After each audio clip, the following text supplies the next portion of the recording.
Hi, I'm Dave Epstein. This is Growing Wisdom, and today's segment is about a book that I wrote. It's called Gardens of New England, and the book is a compilation of different pictures of gardens throughout New England, including my garden here right in the backyard. Pretty proud of the book. What I did was I wrote captions for each of the over 300 images of all the different gardens around New England. Michael Hubley took the pictures, and many of those gardens you can actually go visit. And that's the great thing. It's almost like your own tour guide book. If you were to take this and go from the coast of Maine all the way down to Rhode Island, you could visit many of these gardens and compare his pictures with the ones that you'll undoubtedly take. So let me read you from the book just a little bit. I'll read you a couple of passages. The first one is actually my introduction, and here are the first couple of sentences.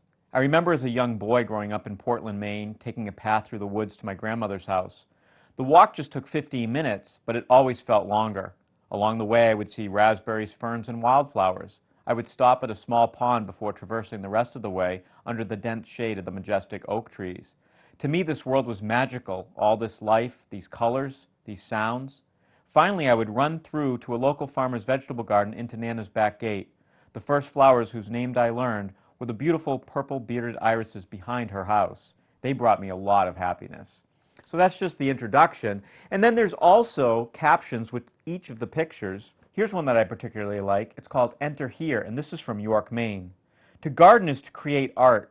The plants, vibrant and muted, bold and soft, dark and light, warm and cool, are the paints we use to create our landscapes. In the beginning, the garden is there to greet us.